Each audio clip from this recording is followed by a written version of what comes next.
move towards the plastid. So first, the plastid word was coined by, the word was coined by Haeckel. Plastid word किसने दिया? तो Haeckel ने दिया. The plastid word was coined by the Haeckel. Okay. Then उसके बाद the green plastid, जो green colour का plastid था, the green plastid is known as the chloroplastid. Green plastid is known as the chloroplastid and it was named by the Skimper. It was named by Skimper. Then the Mayer gave the name as a autoplast. Mayer ने क्या बोला? It is an autoplast because they help in the photosynthesis, or okay, they synthesize their food by themselves. That's why it is known as the autoplast. And उसके बाद the Errera gave the named as a chloroplast. फिर chloroplast ऐसा नाम किसने दिया? Chloroplast. The name was given by the Errera. So here Errera suggested the chloroplast, Mayer named as an autoplast, and the chloroplastid is given by the Skimper. Clear बेटा? Okay, अभी भी जो लोग ऑनलाइन नहीं है प्लीज बेटा online हो जाइए. Okay, श्रेया अभी तक ऑनलाइन नहीं है. Okay, ऐसे 4-5 स्टूडेंट है अभी तक ऑनलाइन नहीं हुए. प्लीज बेटा ऑनलाइन हो जाओ.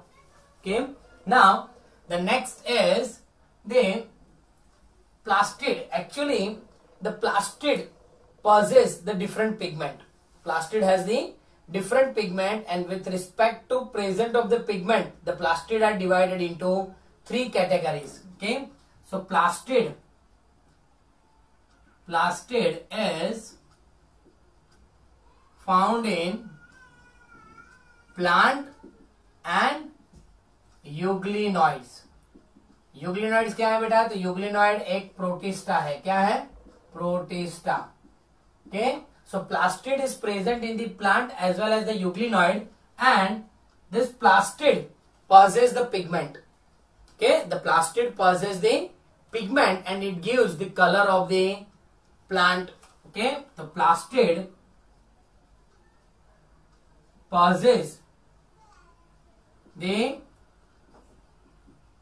pigment and it gives a color of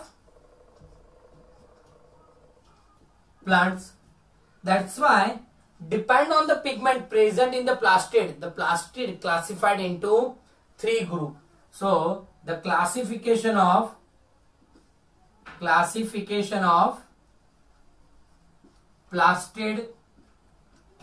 based on pigment. Okay, based on the pigment. So the classification of the plastid based on their pigment, they are classified into 3 categories. One is the chromoplast. Second one is the leucoplast, and third one is the chloroplast. Okay, there are 3 types: chromoplast, leucoplast and the chloroplast. तो पहले हम 2 देखते हैं, फिर बाद में करेंगे chloroplast. Okay, so first is the chromoplast. And this chromoplast. तो बेटा यहां हमने क्या देखा कि प्लास्टिड कहां होता है? तो plastid is found in the plant and euglenoid. Plant और यूग्लिनॉइड में प्लास्टिड होता है. Okay, okay, so plastid is found in the plant and euglenoid. Plastid possesses the pigment, and depending on their pigment, they gives the different color of the plant. As we observed, the different color in the flower, different color in the leaf. So that is depending on the plastid. Mainly there are 3 types of the plastid based on their pigment present. उनमें जिन जिन type के pigment present होते हैं उस हिसाब से उसको 3 category में divide किया हुआ है, chloroplast, chromoplast and leucoplast. First हम देखते हैं क्रोमोप्लास्ट. तो chromoplast possess the all pigments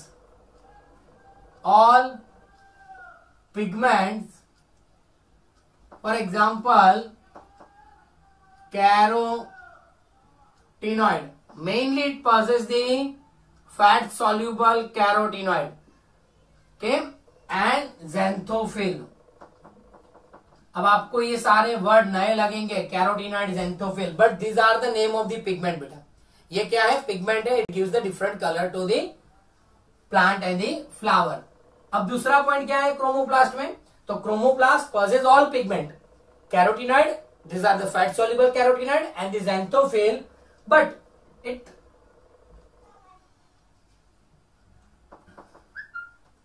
has no chlorophyll. chlorophyll pigment उसमें नहीं होगा. chlorophyll pigment is only found in the chloroplast. It possesses the chlorophyll. बाकी किसी में chlorophyll नहीं होगा. Okay. Now this chromoplast, it gives the color of the fruit and the flower. Okay. So it helping or it provide the or impart the color of pericarp of fruit का pericarp means outer covering of pericarp, and the sepals and petals of flowers. जो flower के जो petals होंगे और जो sepals होंगे जिसको हम कोरोला और कैलिक्स बोलते हैं, उसके भी कलर कौन देगा? क्रोमोप्लास्ट. फॉर एन एग्जाम्पल मैं आपको एक एग्जाम्पल देता हूं कि red colour of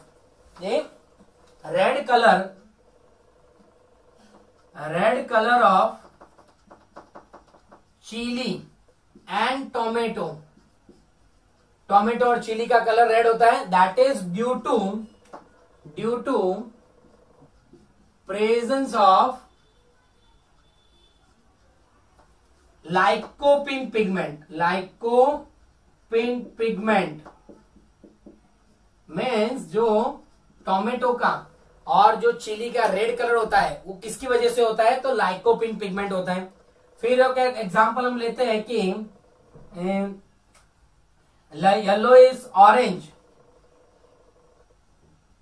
yellow is red color due to the carotenoid pigment like carotene A, beta and gamma, alpha, carotene beta and carotene gamma. Okay, it gives the yellowish to red color. For an example कि carrot possesses the carotene beta और beta carotene. उसमें क्या होगा? Beta carotene होगा, and it is the precursor of vitamin A.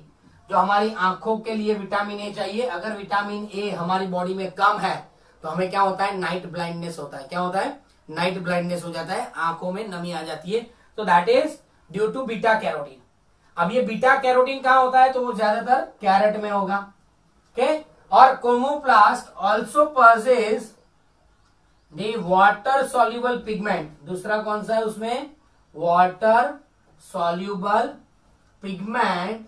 और वो water soluble pigment क्या है? So that is anthochlor and anthocyanin. Anthochlor and the anthocyanin, these are the water soluble pigment and it gives the color of petals, means जो flower में जो petals होते हैं उसको कलर प्रोवाइड करते हैं.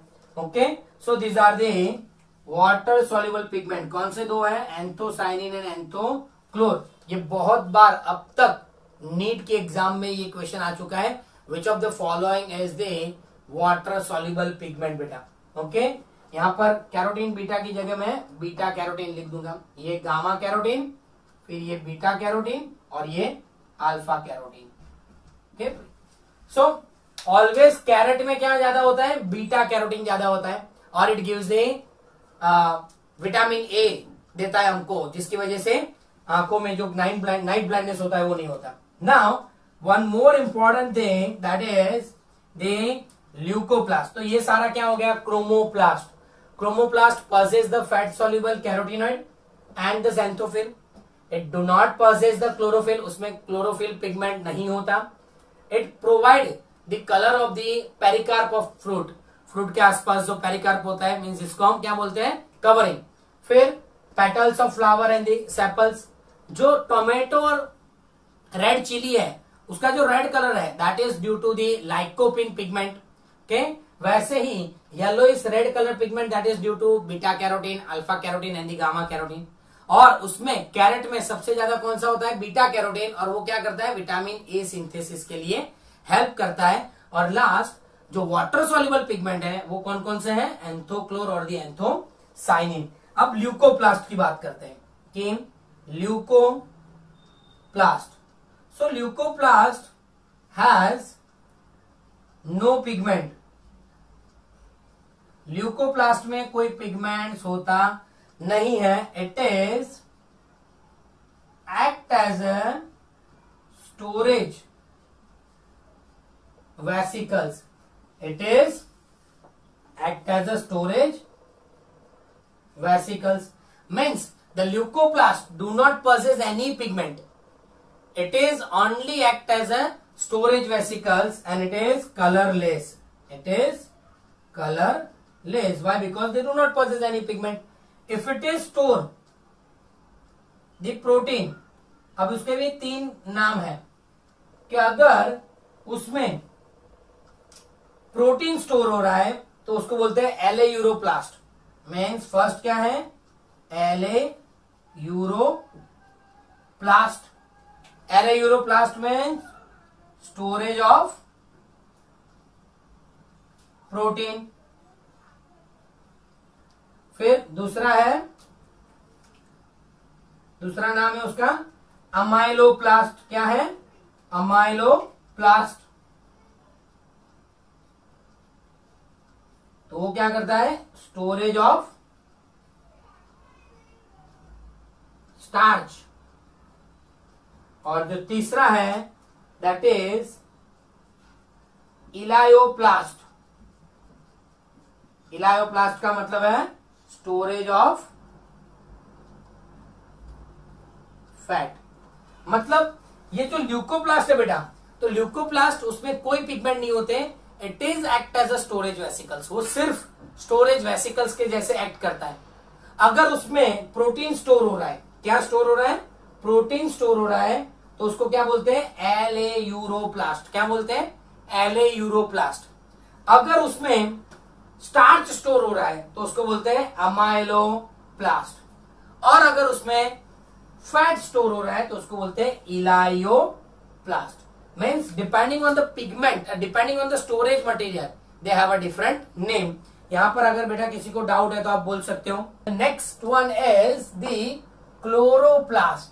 अब हम क्या डिस्कस करेंगे? Chloroplast. So first thing, chloroplast possess the chlorophyll pigment. It possess the chlorophyll pigment. So mainly it possesses the chlorophyll pigments. क्या होगा उसमें? chlorophyll pigment होगा. And small amount of carotenoid is also present. The small amount of carotene or carotenoid is present. Means बच्चों chloroplast में सबसे ज्यादा क्या होता है? क्लोरोफिल होता है. हमने देखा क्रोमोप्लास्ट में क्या था? क्लोरोफिल नहीं था. इसमें मेनली क्लोरोफिल होता है. Now the structure of chlorophyll की बात करते हैं हम, क्लोरोप्लास्ट की बात करते हैं. सो स्ट्रक्चर की हम बात करें अभी. So different cell has the different shape of the chloroplast. Different cell has different shape of chloroplast. For an example, suppose if it is in a chlamydomonas. Chlamydomonas क्या है? क्लेमाइडोमोनास आल्गी है. फिर स्पायरोगाइरा वो भी क्या है? आल्गी. फिर Ulothrix वो भी क्या है? आल्गी. फिर ओडोगोनियम ये सब क्या है बेटा? आल्गी के नाम है. बट हर एक आल्गी में क्लोरोप्लास्ट का आप स्ट्रक्चर देखो तो डिफरेंट होता है. जैसे क्लेमाइडोमोनास है उसमें कप शेप्ड होता है. क्या होता है? कप शेप्ड स्ट्रक्चर होता है. स्पायरोगायरा में देखो तो उसमें स्पाइरल शेप्ड होता है. यूलोथ्रिक्स में आप देखो तो उसमें गर्डल शेप होता है. गर्डल मीन्स ये शोल्डर शेप होता है. उडोगोनियम में देखो तो उसमें रेटिक्यूलेट शेप होता है. मीन्स नेटवर्क रेटिक्यूलेट शेप होता है, नेटवर्क लाइक. अगर आप कोई भी हायर प्लांट ले लो और कोई भी हायर प्लांट में लो तो इन हायर प्लांट में उसका शेप होता है ओवल और डिस्कॉइड शेप होता है. मीन्स अलग अलग प्लांट में क्लोरोप्लास्ट का जो शेप होगा वो कैसा होगा? डिफरेंट होगा बेटा. अब डिटेल स्ट्रक्चर में जाते हैं तो स्ट्रक्चर की बात करते हैं तो chloroplast, the number of chloroplast is depend on the size and number of chloroplast is depend on the photosynthetic demand of the cell, because chloroplast का मेन काम क्या है? फोटोसिंथेसिस. तो जितना फोटोसिंथेटिक डिमांड ज्यादा होगा, जितना फोटोसिंथेटिक डिमांड ज्यादा होगा उतना सिंथेसिस मीन्स उतने क्लोरोप्लास्ट भी ज्यादा होंगे. So the number and size of chloroplast is depends on the photosynthetic demand of cell. Cell का जितना फोटोसिंथेटिक डिमांड ज्यादा होगा उतने नंबर ज्यादा होंगे. फॉर एन एग्जाम्पल के Chlamydomonas has one chloroplast per cell. Chlamydomonas unicellular है, उसके एक सेल में एक क्लोरोप्लास्ट होता है. And some higher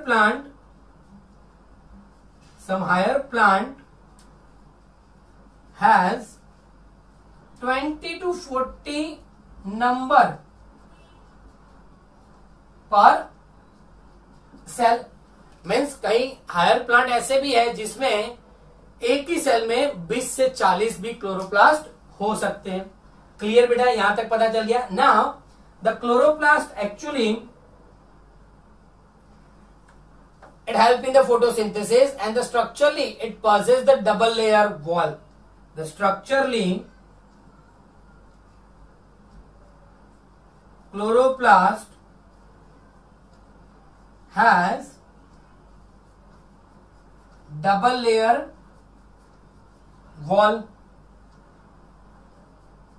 Outer layer is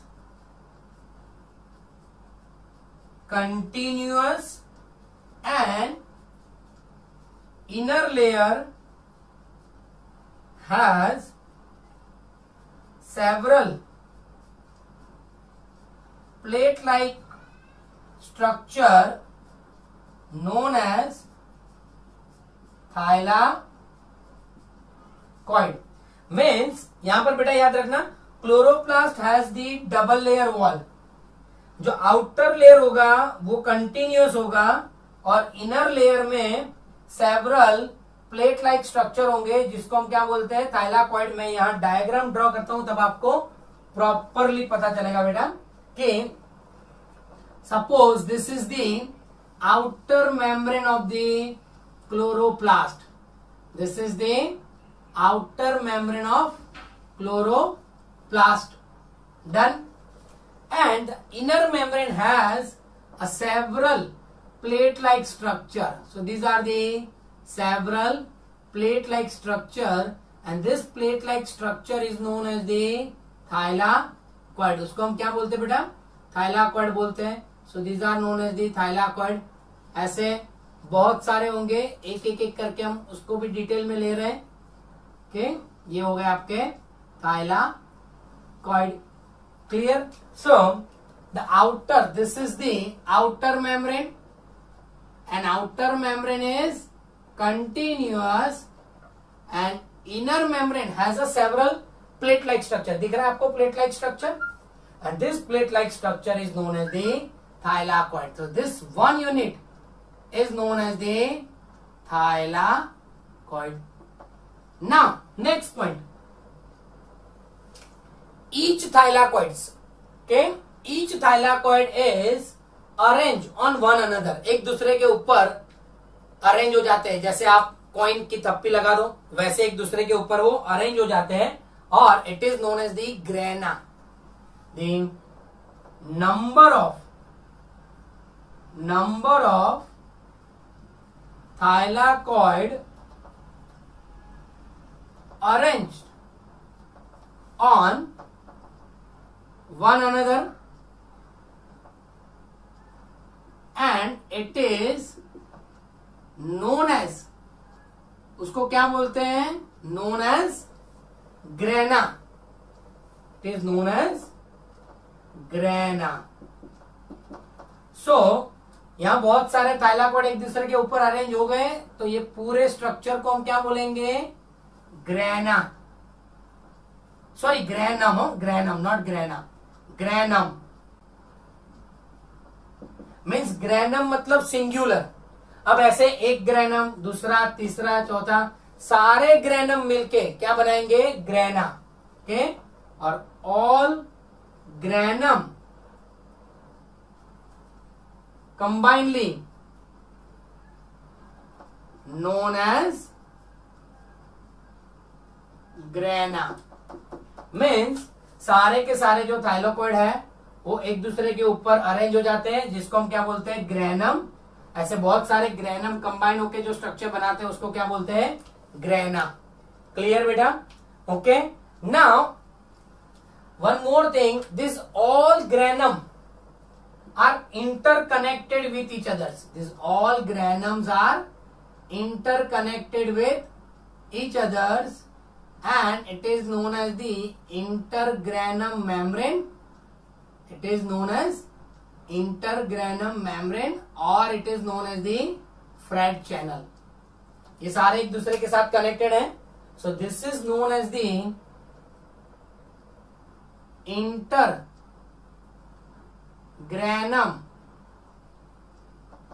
membrane, or it is known as the Fred channel. मतलब यहां पर नेक्स्ट पॉइंट क्या होगा बेटा, all granum are interconnected with each others with the help of intergranum membrane, or it is known as Fred channel. So all granum are interconnected with each other with the help of intergranum membrane, or it is known as the Fred channel. Clear बेटा? सो सारे के सारे एक दूसरे के साथ interconnected होंगे और जिससे इंटरकनेक्टेड होंगे उसको बोलते हैं इंटरग्रेनुलर मेम्ब्रेन और it is known as the fret channel. Now one more thing कि फोटोसिंथेसिस में हेल्प करता है क्लोरोप्लास्ट। किस में हेल्प करता है? फोटोसिंथेसिस में। और we all know that photosynthesis has two phase, one is the light phase and second one is dark phase. तो लाइट फेज कहां होता है और डार्क फेज कहां होता है? सो यहां हम देखते हैं कि इट हेल्प इन फोटोसिंथेसिस। वो किसमें काम करता है? फोटोसिंथेसिस में हेल्प करता है। और ये फोटोसिंथेसिस में दो फेज होते हैं, one is the light phase and second one is the dark phase. कौन सा? Dark phase. दो फेज होते हैं, हम सबको पता है ना। फोटोसिंथेसिस में दो फेज होते हैं, light phase it require the light और dark phase it do not require the light. Okay, अब कई बार हम ऐसा भी सोचते हैं कि लाइट फेज है वो डे टाइम पे होता है और डार्क फेज है वो नाइट में होता है। ऐसा नहीं होता बेटा। लाइट फेज के लिए लाइट चाहिए, डार्क फेज के लिए लाइट नहीं चाहिए। मीन्स लाइट जो है वो दिन में ही होगा क्योंकि उसको लाइट चाहिए ही चाहिए, पर डार्क है ना उसके लिए लाइट की जरूरत नहीं है। मीन्स वो लाइट यूज नहीं करता, मीन्स वो दिन में भी हो सकता है और रात में भी हो सकता है क्योंकि लाइट होगी पर यूज नहीं करेगा। Clear? So it is only occur in the day time, it occur in day and the night both. Okay, now light phase कहां होगा? तो light phase is performed in the thylakoid. यहां पर क्या होगा? लाइट फेज होगा। क्या होगा? Light phase. So the light phase is performed in thylakoid. अब कैसे होगा? So each thylakoid possesses 200 to 300 pigment. क्या होंगे उसमें? 200 to 300 pigment known as quantasomes. क्या बोलते हैं उसको? Known as क्वांटाजोम्स। मीन्स 200 से 300 पिगमेंट होंगे और ये पिगमेंट क्या करेंगे? Capture the light. के quantasomes it help in absorption of light and help in photosynthesis. Clear? So light phase कहां होगा? थाइलाकॉइड में। अब डार्क फेज कहां होगा? तो आसपास ये सारा क्या है? स्ट्रोमा। क्या है? स्ट्रोमा। इसको हम क्या बोलते हैं? स्ट्रोमा। तो dark phase performed in stroma. तो स्ट्रोमा में क्या क्या होगा? Stroma possesses the enzymes for the dark phase. It possesses enzyme for dark reaction. Dark reaction के लिए जितने भी एंजाइम चाहिए वो सब कहां होंगे? स्ट्रोमा में। Also stroma has 70 S ribosome. उसमें क्या होगा? 70 एस रिबोसोम होगा। मैं यहां ड्रॉ कर देता हूं। This is the 70 S ribosome होगा। फिर एक और चीज होगी, उसमें क्या होगा? तो सर्कुलर डीएनए होगा। क्या होगा? Circular DNA. So it also possesses as a GC DNA. कैसा डीएनए? जीसी। जो आज पहली बार देख रहे हैं उनको भी मैं बता रहा हूं कि आपको अभी पता नहीं चलेगा बेटा जीसी डीएनए क्या है। कल भी मैंने बताया था जीसी डीएनए। आप अभी इतना याद रखो जीसी डीएनए। जब हम नेक्स्ट चैप्टर लेंगे उसमें मैं आपको बताऊंगा जीसी डीएनए क्या है। ओके, तो it possesses the GC DNA. Okay, अगर आप कोई भी क्लोरोप्लास्ट ले लो तो क्लोरोप्लास्ट का आप डायामीटर लो तो डायामीटर होगा उसका 2 to 4 माइक्रोमीटर और उसका लेंथ होगा 5 to 10 micrometer and it can easily seen in the under the microscope. आप उसको इजीली माइक्रोस्कोप में देख सकते हैं। क्लियर बेटा? तो ये सारा क्या हो गया? क्लोरोप्लास्ट। क्लोरोप्लास्ट में एक एक जो होता है उसको हम थाइलाकोइड बोलते हैं। सब थाइलाकोइड एक साथ कंबाइन हो जाए उसको हम ग्रेनम बोलते हैं। सारे ग्रेनम को एक साथ बोलना है तो ग्रेना। हर एक ग्रेनम एक दूसरे के साथ कनेक्टेड है, that is inter granum membrane, जिसको हम फ्रेट चैनल भी बोलते हैं। मेन पर्पस क्या है क्लोरोप्लास्ट का? फोटोसिंथेसिस। और फोटोसिंथेसिस में दो फेज होते हैं, light and the dark. Light कहाँ होता है? थाइलाकोइड में, जो ग्रीन कलर का पार्ट है उसमें लाइट रिएक्शन होगा क्योंकि उसमें बहुत सारे पिगमेंट्स होते हैं। और डार्क रिएक्शन कहाँ होगा? तो स्ट्रोमा में होगा।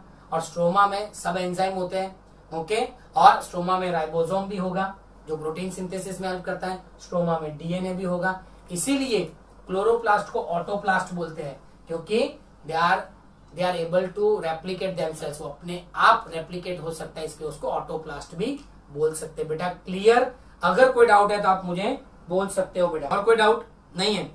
Okay, so can we move forward? The next topic is ribosome.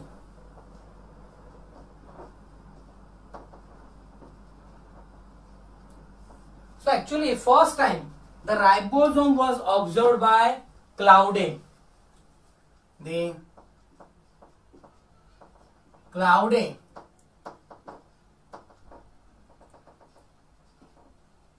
observed the ribosome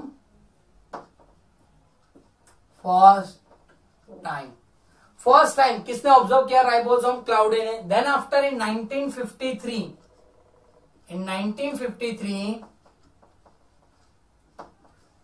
George पेलाडे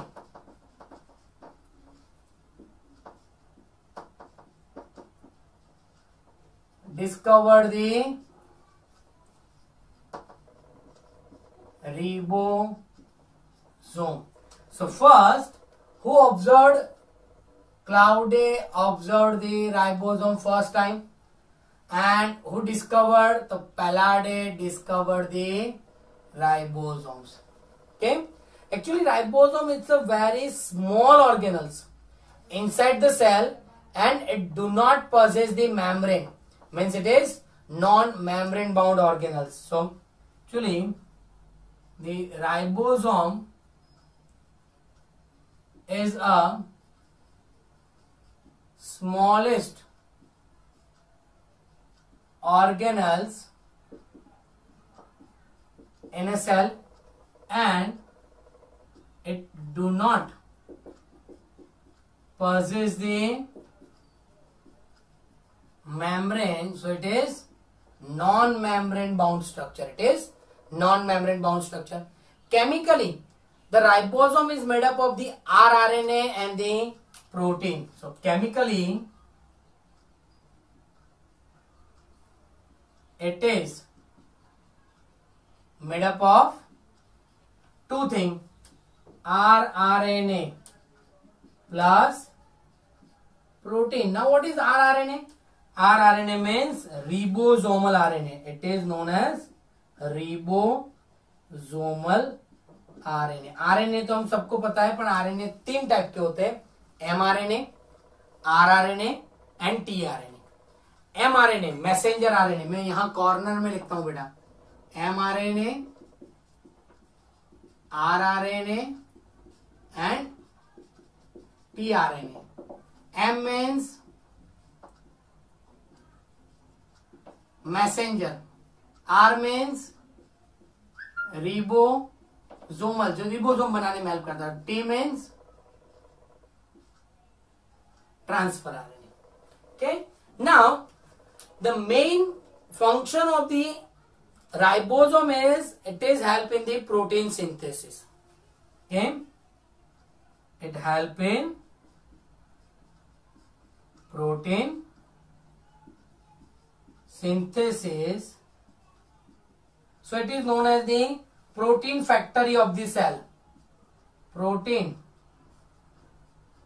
factory of cell, because उसमें protein synthesis होता है. Now one more thing, the ribosome is processed in both eukaryotic and the prokaryotic cell. So it possesses in both eukaryotic and prokaryotic cell. But in eukaryotic cell,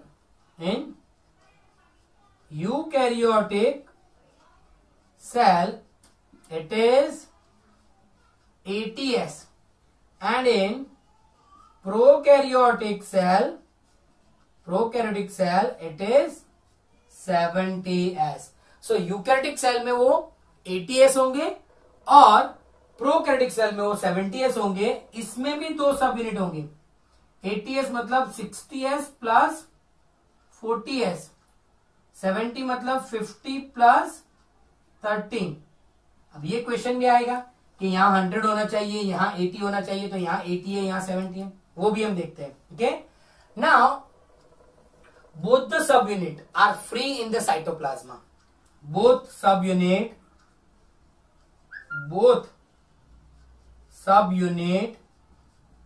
are free in cytoplasma, but at the time of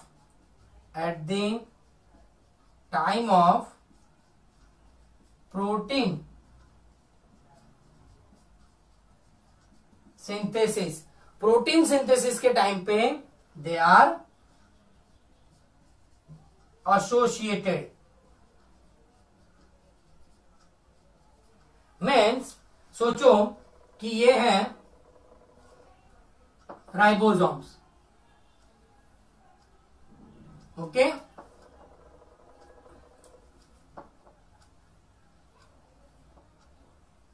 this is the 30S, this is the 40S, and these are the small subunit. उसके ऊपर large subunit होगा, it is 50S, and यहां पर जो होगा that is 60S. Means दोनों subunit एक दूसरे के साथ क्या होंगे, एसोसिएटेड होंगे with the help of Mg+2. Both subunit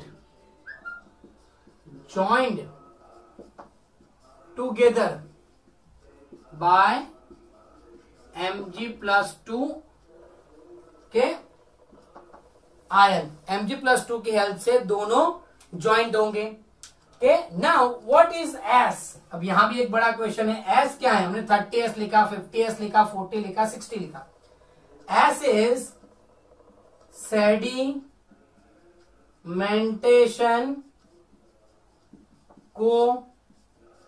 efficient. मतलब बेटा ये क्या बोल रहा है? It is based on the density and size. Simply मैं आपको बताऊं कि आपके घर में अगर कोई सिरप का बॉटल है, कप सिरप है या फिर किसी भी सिरप का बॉटल है, आप उसको अभी लो, तो सारे जो पार्टिकल मैटर्स होंगे ना वो नीचे बैठ जाएंगे. तो नीचे जो बैठ जाते हैं उसको क्या बोलते हैं? सेडिमेंटेशन. क्या बोलते हैं? सेडिमेंट. आप अगर कोई बकेट लो, उसमें आप मिट्टी भी डाल दो, सो उसकी डेंसिटी और उसके साइज से हिसाब से वो पार्टिकल्स होंगे नीचे बैठेंगे. जो बड़े होंगे, ज्यादा डेंसिटी होंगे, जल्दी बैठ जाएंगे. छोटे होंगे, कम डेंसिटी होंगे, वो फ्लोट होते होते होते धीरे धीरे बैठेंगे. सो यहां पर भी एस है वो वही डिनोट कर रहा है. जैसे कि सिंपली मैं आपको एग्जांपल बताऊं कि मैं इसका छोटा सब यूनिट लेता हूं और पानी में डालता हूं टेस्ट ट्यूब में, तो 30 सेकंड्स में सपोज नीचे बैठता है तो उसको 30S बोलते हैं. ये 50 सेकंड में बैठता है तो उसको 50S बोलते हैं. बट दोनों को साथ में मिलाया और डाला तो 70 सेकंड में बैठ गया, इसलिए उसको 70 बोला. दोनों को सम नहीं करना है. इसमें भी मैंने इसको अकेले डाला तो 40 सेकंड में नीचे बैठा, इसको अकेले डाला 60 सेकंड में, पर दोनों को साथ में मिला के 80 सेकंड. मीन्स वो उसका डेंसिटी ग्रेडियंट उसको डिफाइन कर रहा है. क्लियर बेटा? तो ये सारी चीजें क्या हो गई? राइबोसोम. अगर इसमें आपको कोई भी डाउट है तो आप मुझे बोल सकते हो. फंक्शन ऑफ आरआरएनए बेटा, आरआरएनए, एमआरएनए एंड टीआरएनए तीनों का फंक्शन है प्रोटीन सिंथेसिस में हेल्प करना. हाँ, मैं आपको एक और चीज बताना भूल गया कि जो एमआरएनए होता है, this is called the mRNA. एक ही एमआरएनए पे बहुत सारे राइबोसोम आके बैठ जाएंगे फॉर प्रोटीन सिंथेसिस। ये सारे के सारे क्या हैं? राइबोसोम्स हैं। Okay, this is the ribosome. वो एमआरएनए के ऊपर आके बैठ जाएंगे प्रोटीन सिंथेसिस के लिए, और ये जो स्ट्रक्चर बनता है उसको हम क्या बोलते हैं? पॉलीजोम, या फिर उसको क्या बोलते हैं? पॉलीरिबोसोम। क्या बोलते हैं? पॉलीरिबोसोम्स भी हम बोलते हैं। क्लियर बेटा? ये पता चल गया आप सबको? अगर कोई डाउट है तो आप बोल सकते हो। ओके, मैं फिर से एक बार फोटोज ले लेता हूं। मीन्स आरएनए का फंक्शन क्या है? वो प्रोटीन सिंथेसिस के लिए जगह प्रोवाइड करता है। क्या करता है? जगह प्रोवाइड करता है। ओके, तीनों आरएनए का मैं आपको एक बार फंक्शन बता देता हूं बेटा। तीनों आरएनए का एक एक बार मैं आपको फंक्शन बोलता हूं कि जो एमआरएनए है ना, वो क्या करता है? तो mRNA provide the information for protein synthesis. वो क्या करते हैं? प्रोटीन सिंथेसिस के लिए इंफॉर्मेशन देते हैं। आरआरएनए क्या करते हैं बेटा? It provide the site, means जगह, मीन्स प्लेस प्रोवाइड करते हैं प्रोटीन सिंथेसिस के लिए। और टीआरएनए क्या करते हैं बेटा? एमिनो एसिड प्रोवाइड करते हैं फॉर द प्रोटीन सिंथेसिस के लिए। Means simply protein synthesis, protein किससे बने होते हैं? एमिनो एसिड से। तो एमिनो एसिड कौन देता है? टीआरएनए। कहां पर प्रोटीन सिंथेसिस होगा? तो आरआरएनए मीन्स राइबोसोम में होगा। तो आरआरएनए क्या करेगा? जगह प्रोवाइड करेगा, पर उसका इंफॉर्मेशन क्या देगा? कौन सा प्रोटीन बनाना है, क्यों बनाना है, वो सारी इंफॉर्मेशन कौन देगा? एमआरएनए। क्लियर? सो तीनों आरएनए मिलके बेटा प्रोटीन सिंथेसिस के लिए हेल्प करते हैं। एमआरएनए इंफॉर्मेशन प्रोवाइड करते हैं, आरआरएनए जगह साइट प्रोवाइड करते हैं, और टीआरएनए एमिनो एसिड प्रोवाइड करते हैं। क्लियर?